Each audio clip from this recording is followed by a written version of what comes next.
Good afternoon and welcome to the Sunshine Coast Regional Hospital District Board meeting of Thursday, July 28th. It is 1:04 p.m. and I'd like to acknowledge that we are on the territory of the Seychelles and Squamish Nations. We have an agenda in front of us. Are there any additions or deletions to the agenda? Seeing none, I'd look for a motion to adopt the agenda as presented. Moved and seconded. All in favor? Thank you. We start off with the Regional Hospital District Board meeting minutes of April 28th, pages 1 through 2. Are there any errors or omissions in the minutes? Seeing none, I'd look for a motion to adopt the minutes as presented. Moved, seconded, all in favor? Thank you. Any business arising from the minutes? Seeing none, we will move on to our delegation. We have Johan Murray, the Regional Director for Capital Planning, Vancouver Coastal Health, to present the fiscal 2023 to 2028 capital plan update.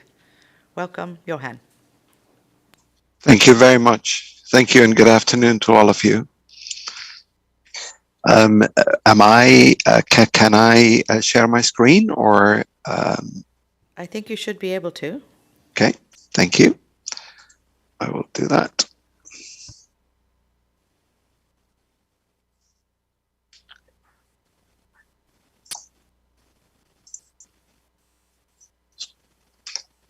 Can I just check in whether you are able to see the screen? We see it just fine. Thank you. Perfectly. Thank you very much. So then I'll get started.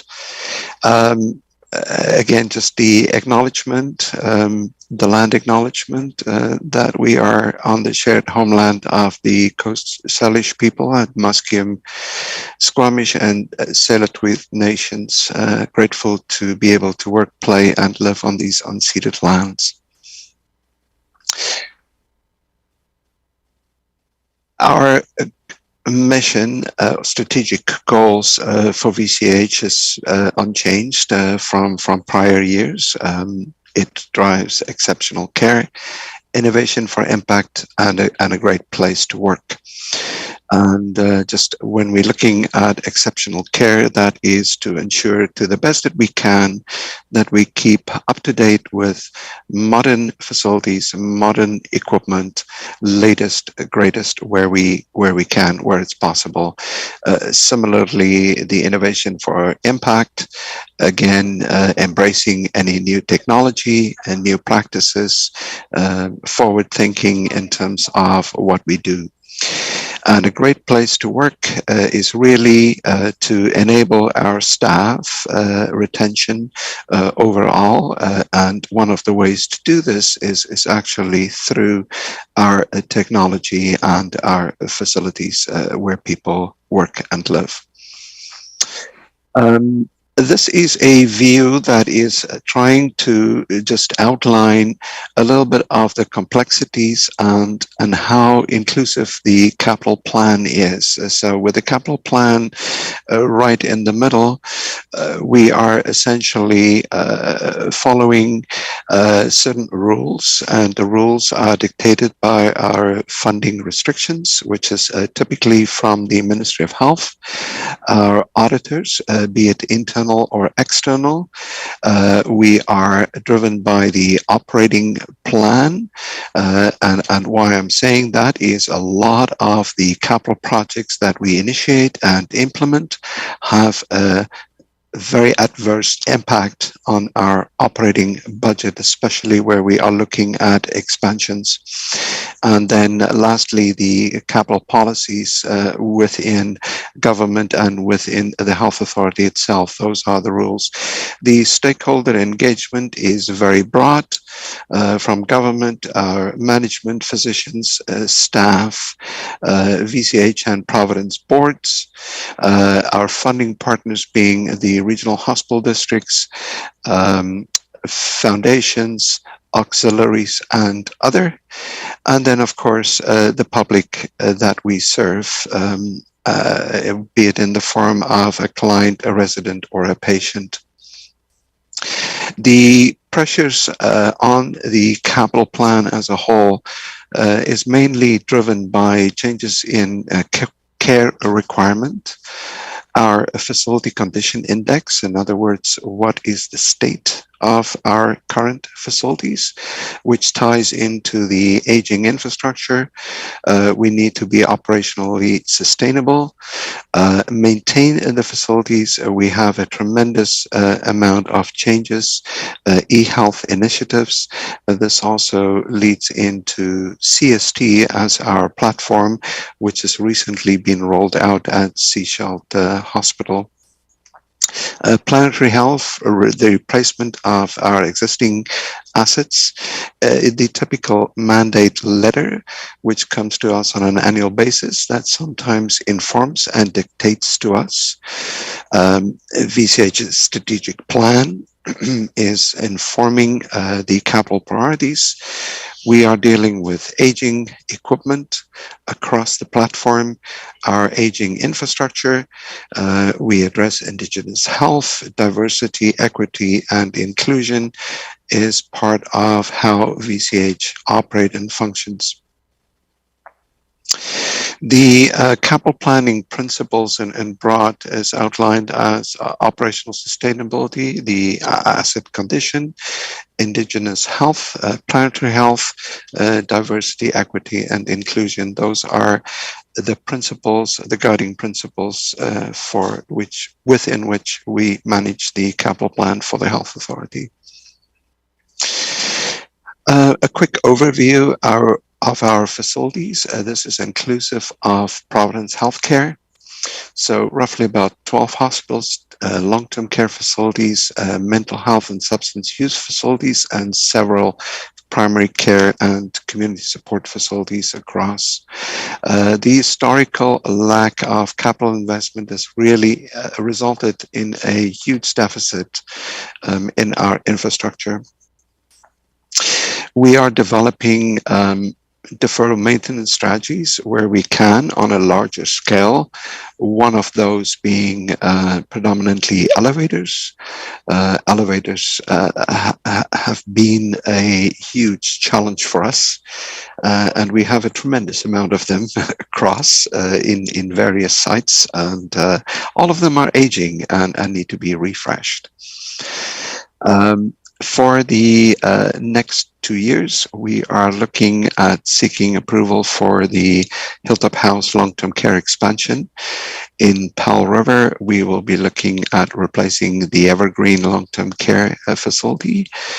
At Lions Gate, Evergreen, which is on the site, will go hand in hand with the Berkeley Care home expansion. There's a little bit of moves and shifts that need to happen to enable all of that.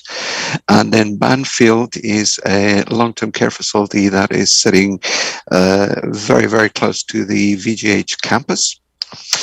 And then within the downtown east side, we have entered into an agreement for a facility at 58 West Hastings. This is actually a little bit of an old address, but it's still on Hastings. I think it's now 46. That is a facility which will be multi-purpose with affordable housing on top of it, and we will be a partner with the Chinatown Foundation within that facility. An overview of our facilities. I'm not going to go through the detail of this, but it gives you a picture of the complexity and the number of facilities across our region that we are taking care of. On the equipment side, our average investment is approximately 40 million. And historically, we have really had a challenge to sufficiently address that. We are very fortunate with the amount of support that we're getting from the hospital foundations and auxiliaries. And as you can see on the right-hand side, that is actually quite a substantial amount. If it wasn't for that, we would be in serious trouble. So we are grateful for that amount of support, and I want to reference specifically the Sechelt Hospital Foundation and Auxiliary for their great contribution towards the projects within the community. This is just a snapshot of what the equipment looks like. Obviously, this is from a much larger site, but most of this equipment is actually within Seashell Hospital as well. On the IMITS side, I think the graph hopefully explains where we've been and where we are heading to. In the earlier years, in 07, 08, 09, we had a substantial investment in our IT infrastructure, both on the infrastructure side and clinical applications. And as you can see, that drops substantially right up to about fiscal 13. And then we initiated the CST project, which is, of course, across all of the acute care facilities. And you can see the substantial jump that we have there. And again, we are putting a lot of money into the infrastructure so that we can actually maintain and deliver care through the CST platform. This is a view to just show you what our actual capital expenditure has been in the last couple of years, and then going forward, what are we looking at and what are the big drivers that is sitting within that increase in our capital cash flows.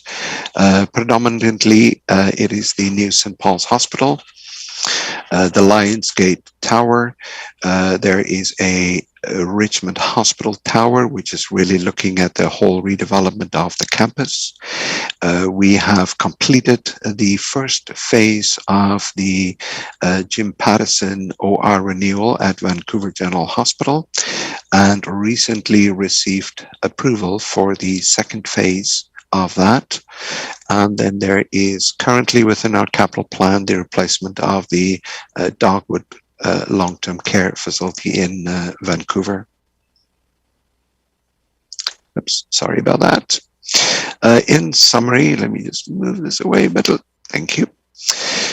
In summary, we are driving to a cash flow for this year at the bottom here, 777.6 million. As you can see, the predominant driver, almost half of it, is the new St. Paul's Hospital, followed by the Lionsgate Acute Care Facility. And then when we're going down, we break it down between what we call the routine capital investment, which is our facilities, equipment, and IMITS. For facility, this is predominantly maintenance that we are doing here.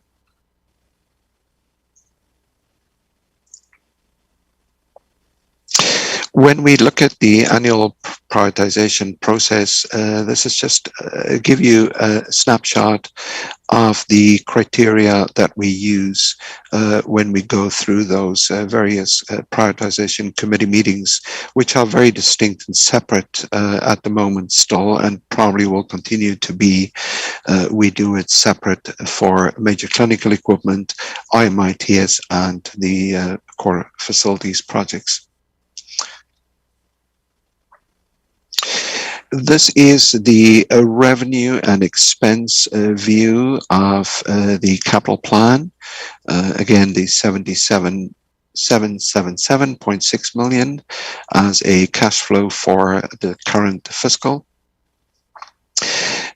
Important to note that the capital plan for VCH is completely balanced in terms of revenue and expenses. We do not initiate any unfunded capital projects within the health authority. That's an absolute no-no for VCH. It's a different view, which provides you just a little bit of an extract on the actual funding sources, being priority investment, the typical routine capital investment allocation from the Ministry of Health. a restricted global operating fund. I can perhaps just expand on that a little bit. Over the last couple of years, we have been fortunate to be in an operating surplus situation. And in working with the ministry, they were actually able to restrict some of those funds for us for future use of capital. So you can see here, based on the total 161.3 million, that is a substantial amount, but it is made up of multiple smaller amounts over a very long time, starting roughly about in 2013. Our minor improvement allocation is a fixed amount from the Ministry of Health, and then deferred capital from prior years. This is essentially unused capital, which we then repurpose for other projects.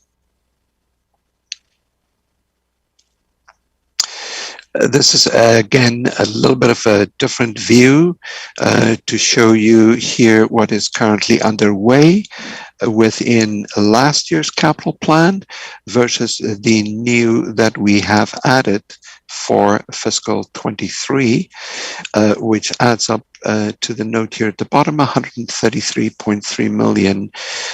So everything else was in prior years and continue forward. And then that brings me to the cost share request, but I think I should just pause for a second here and ask if there's any questions on the capital update. Thank you. Directors, any questions?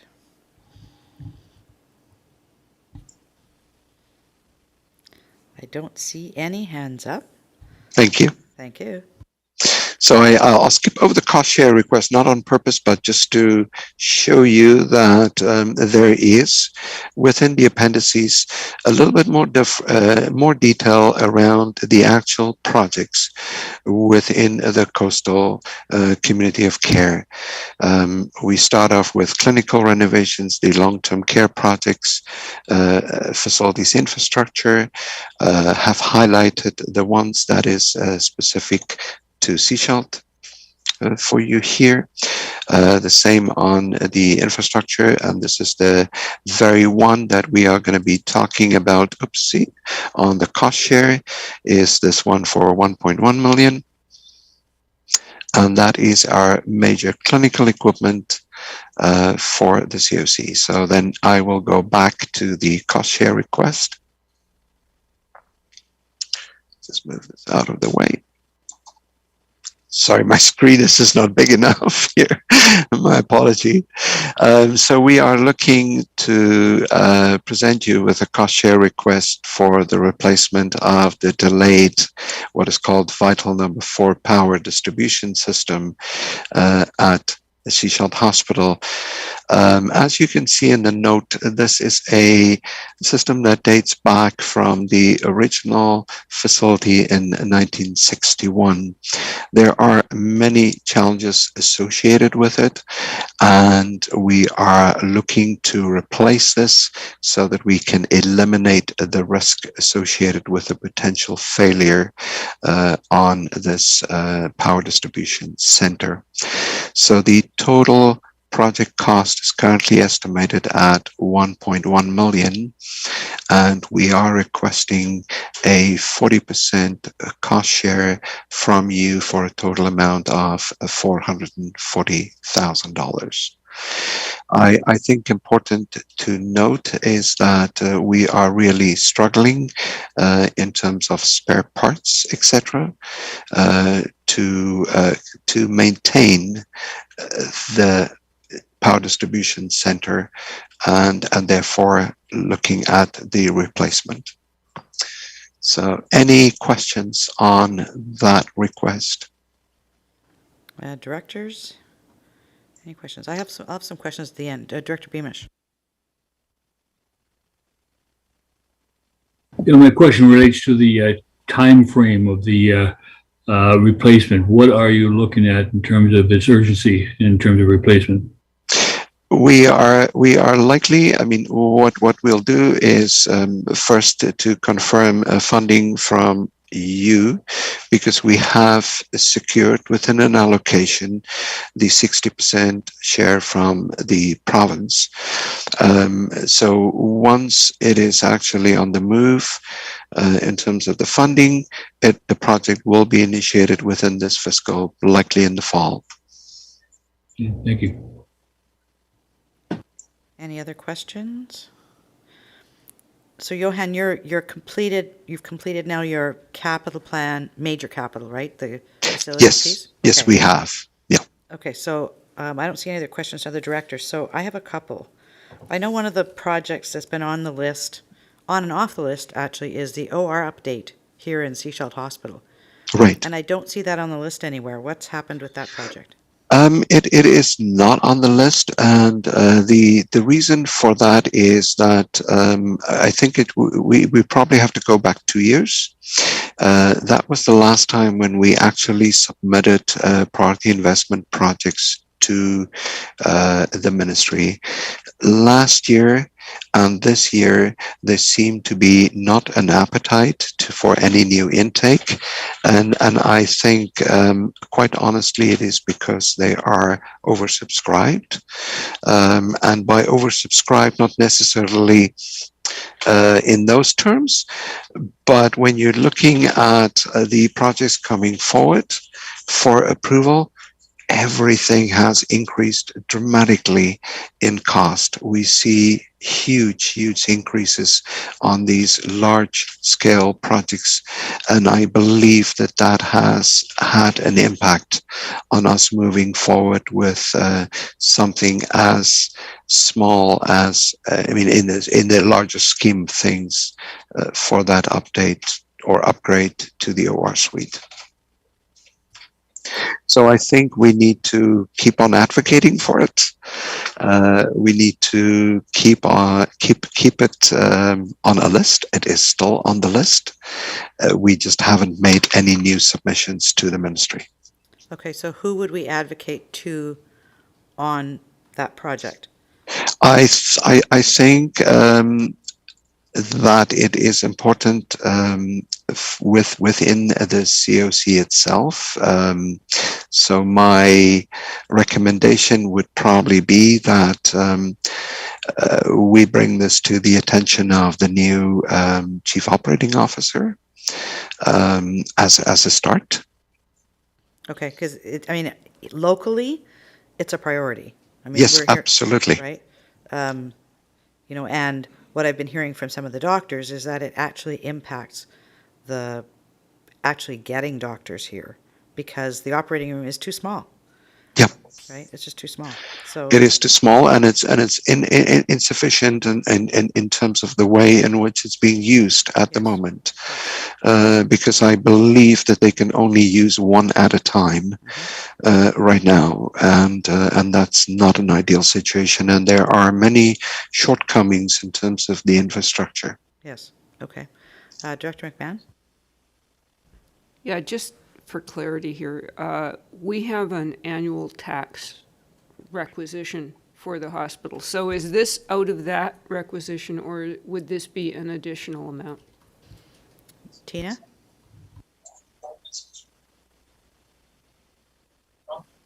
Thank you, Chair. So as we're just receiving this information, or the RHD board is just receiving this information, typically we just receive the information and the board can make a motion to send staff back as far as funding options, if that is the wish of the remaining board. So again, we're not making the decision right now as far as how or what or when we can fund this particular item. I did have a little bit of deliberations with Vancouver Coastal Health just as far as the timing goes. Typically, our funding requests do come as part of the provisional budget. And so that is when the funding options and a preliminary decision could be made by the board. This is good very much appreciated advanced information because I'm not sure we've actually had funding requests this early at this particular time. And so it's really important for us to understand how we're going to fund it, and also in context to the minor capital. So I think staff need to bring back a report that outlines funding options as part of the provisional budget, which would typically occur in October. Thank you. Directors, any other questions? All right, I have another question about senior care facilities. So we are in the process of having the Trellis facility built here on the Sunshine Coast. Yes. And I recall back in, I don't know, it was 2014 or 15 or something, when we had the doctors come before us in the District of Sechelt and say that by the time the facility was built in 2016, and we're way beyond that now, Yes. we would need another facility of the same size. So now we're 6 years later. So is there work being done at the government level or whatever level that we would need to push at around additional seniors care facilities and the need for the spectrum from independent through supportive housing through complex care? That is that's a very, very loaded question, and I'm sorry, but I really am not in a position to speak to that. I would strongly advise that when we have the joint regional hospital district meeting in the fall, that that we bring that back for discussion at that point when we have the clinical leadership there, being the new chief operating officer. I think she will be in a better position to address your question. I cannot make you any false commitments around that. Right, thank you. I know I'm having conversations with the director at the hospital, and I know that VCH staff are gathering information right now about what the need is. Because one of the things that we haven't had, and I've requested this as well, is what is the need in the community? Yeah. We don't know. The new census information that's come out will assist with that. But once we have that information together, I think we're all going to be in a better position to be able to determine what the need is, how many beds we actually do need. We know there's a need. We don't know. It's not quantified. There's no reliable quantification at this point. So. Yeah. So obviously, I mean, there needs to be some work done there around that to actually determine that need. And, you know, who knows what the future holds. We may have to rethink some of the repurposing of existing facilities. But again, I can absolutely not speak to that. Okay, that's not a problem. Mental health substance use is another one that we're looking at potentially because of the trailers that we have on the site. Yes. So again, and I'm so sorry, but I do not have any new information for you on that, other than the submission that went in 2 years ago at the same time with the surgical suite. So we have raised the awareness. And I think once again, this is more of a question that should be addressed to the clinical leadership. All right, we will make sure that that happens. I wanted to go back in through your report because there were a couple of things that I found alarming. One was the historical lack of capital investment, which we know, but you're developing deferred maintenance strategies for things like elevators. Yes. I would not want to be in an elevator that had deferred maintenance. Right. So. Right. So I think maybe I can explain that initiative a little bit. Okay. So we have been dealing with some very critical downtime on elevators, and in fact it was quite impactful at VGH at one point, where a whole corridor of key elevators went out of service. That plus the existing work that we have underway has really kicked off an initiative to say that we should be looking at our elevator fleet over as a long-term strategy.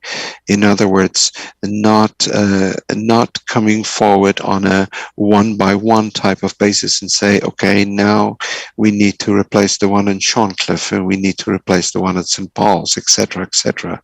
So currently, within our capital plan, we have approximately $24 million of elevator work that's being updated. That is still not sufficient. So that strategy is looking at how can we address this in the longer term over a 10 to 20 year cycle at minimum, so that we know once we've replaced this elevator today, in 15, 20 years from now, we will have to do it again. That is what that line item references. Thank you. That's good to know. All right, directors, any other questions on the major capital infrastructure? Director Hiltz. Yeah, I'm just going to take one on and go into your expertise on, the cost escalations are happening for you, and is anyone kind of, prediction is a hard thing to do, but preparing for this for like months to years, or is like we're dealing with cost escalation here, not to the same scale, but what's your It is such a it's such a like a wild beast at the moment, because we so used to dealing with quantity surveyors and actually validating a cost for us before we actually go out to market. And then within that, we embed inflation, we embed cost escalations, etc. Right? And then we go out to market, and it's 30-40% higher. So we see this, and hopefully it will cool down, but there is no real indication. I think. Quite honestly, there are some of the smaller initiatives that we would like to do that we are considering whether it's perhaps not a better option to defer them until the market has actually cooled down.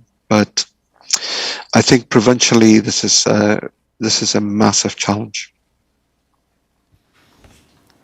Thank you. Directors, any additional questions?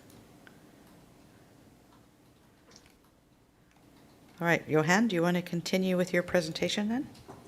I think, thank you, ma'am. That concludes my presentation. Thank you very much. All right, and we will stop. Okay, perfect. Thank you. All right. We have no further questions for Johan.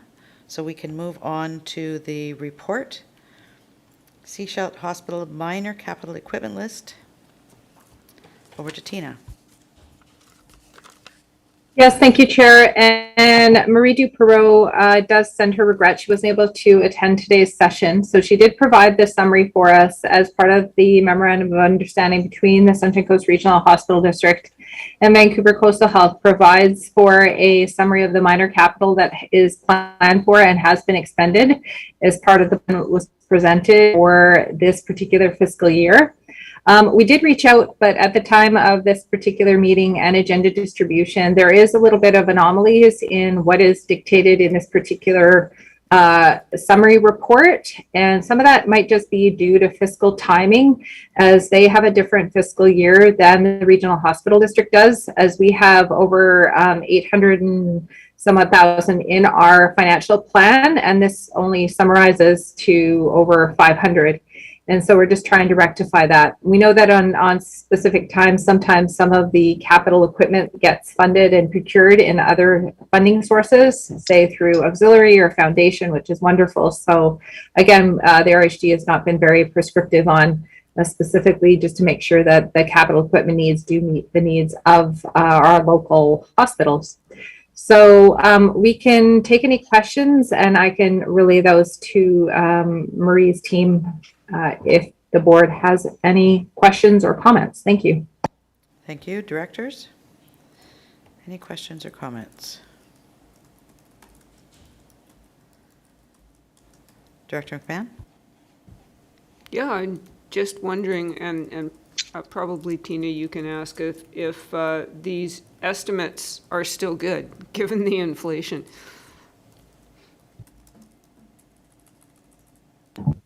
We can most certainly relay that off to them.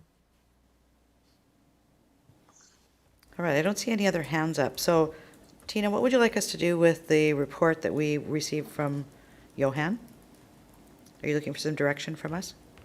So it is part of our, you can receive it. It's included as part of the agenda. So it is made public. Same with the report from the minor capital equipment.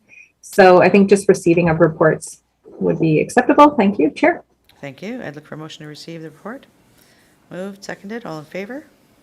Thank you. Any other questions or comments? Tina? Yeah, so just there hasn't been a motion on how the board would like to proceed with the cost share request. So if that's something that the board wants to see as part of the provisional budget, as I mentioned earlier, then a motion would have to be made to that effect, please. Thank you. Thank you. Directors? Director McMahon?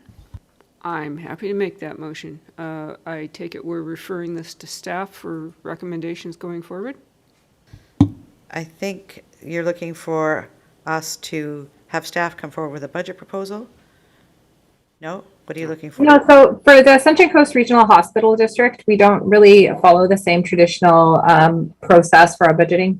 There is very few transactions. And so for capital cost share requests like this, it would be referred back to staff. So, and that staff bring forward a report as part of the 2023 SCRHD provisional budget for cost share funding options for the board's consideration. Director McMahon? I'd like to move that. Is there a seconder for the recommendation? Seconded. Any other questions or comments? All those in favor? Thank you. I don't see any other agenda items, so I would look for a motion to adjourn. Moved and seconded. All in favor? Thank you. And Johan, if you want to hang on for 1 minute, we have, people in the gallery here. So wondering if there are any questions from the gallery. And we'll probably have you go over to the staff desk over there and use one of the microphones.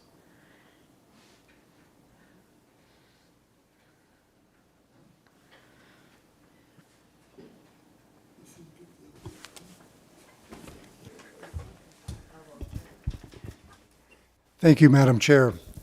I'll just introduce myself. I'm Frank Belfry. I'm chair of the Seashield Hospital Foundation, and with me today is Jane McDonald, our executive director, and from the Sunshine Coast Healthcare Auxiliary, the president, Warren Jones, is here as well. We just wanted to sit here as observers at this meeting, and certainly pleased to have an opportunity to address the hospital district board. And just to give you a brief background on the Hospital Foundation, I think each of you received a copy of our report to community, which has been distributed around. And just to let you know, in the past year, we're very fortunate to have a lot of generous donors, and we received donations up to $1.9 million in last year, 2021, and we funded equipment at the hospital in the amount of about $1.4 million last year, and we have about requests and money sitting in restricted funds right now for current requests of about $600,000 or $700,000, which are those requests are in the process of being worked through at the hospital. I know the questions on mental health and substance use facility and the surgical suites are very dear and close to our hearts. Just on the mental health and substance use facility, the foundation started working with VCH on this project back about 2015. Through 2016, 2017, we funded preliminary clinic in the amount of about $200,000. And we currently have about 1.4 million in restricted funds from our donors and from the foundation funds allocated for a new mental health and substance use facility. So we'd be very keen to see this, some timeline for this facility, because we do have requests from our donors who have donated restricted funds for this project. What is the status of it? So we keep saying it's a work in progress. And similarly, the auxiliary, I know they have about $500,000 set aside in restricted funds, both for the mental health and the upgrade of surgical suites. And we plan as a foundation to, on an annual basis, put more funds into the restricted account for an upgrade of the surgical suites. So again, on that project, we would be very interested in know what sort of timeline this project may achieve. So we can then report that back to our donors. So I guess, do I have any questions for Johan? I think that was the initial premise here. We're very concerned, I guess, just on the mental health and substance use. We were led to believe earlier in this year that there was a sort of a relook at the needs of the facility. I think there was a review that proposed an increase in the inpatient bed count for the mental health facility, and there was a relook at the campus there and the use of the facilities and areas, because I know that the preliminary work on the surgical suites upgrade proved that they needed more space, I think, than what was available. So I'm not quite sure what happened there. So we were led to believe that there was sort of a study ongoing and there would be some report coming back this fall on those two projects, and particularly the mental health project. So I guess we're a little concerned to hear that there's been nothing new for the last 2 years, is what Johan had commented on. So I don't know if Johan's still online here or not. Perhaps not. I'm still here, sir. If you can hear me, and I absolutely appreciate your comments and your sentiment around these two projects. Yeah, you're correct. There's been work done. There's been more studies done, and I think more recently there's been additional funding on the operating side that's been allocated to mental health and substance use within multiple communities, but very specifically to Seasheld. So we were at one point really scrambling to accommodate the growth that has happened on the in the mental health area in particular. But I really appreciate your comments, but I honestly, similarly, I want to say that I think this is a conversation that we should have at a higher level than me, as I'm the finance guy. Yes, responsible for the capital plan, and I see a lot of this coming through over the years, and we are here to support those initiatives. But we need the input from the clinical leadership to fully understand what is our renewed timeline that we look at. But thank you, sir. Thank you, Johan, for your comments, and if you are available, we certainly would invite you to attend one of our board meetings, but we can talk about that offline. Yes, absolutely. Thank you. Thank you. Tina? Yeah, no, I appreciate that perhaps for some time now there hasn't been a governance meeting which brings all the parties together to share information. And so most certainly what I'm hearing is that there's a lot of questions and cross dialogue and whatnot. So maybe what we could do is staff can reach out to Vancouver Coastal Health and maybe the new chief operating officer, as that's usually the office that particularly takes care of these types of things, and try to convene something. And typically those meetings happen in October. So that's where the foundation and the auxiliaries and various other community groups come together to discuss current issues like this. So maybe that cross dialogue is timely. Given we have an election October 15th, will that timing work? I think that's something we can definitely, that's just per the memorandum of understanding. So again, obviously scheduling and timing and logistics is part of the equation in all of this, but maybe that's something that staff can reach out and see if something ahead of time can happen. Okay, do you need a recommendation for that? We're actually out of the meeting already, but I think that, Well, I don't think so, because it's already outlined in the memorandum of understanding. So it's something that should be happening on a regular basis.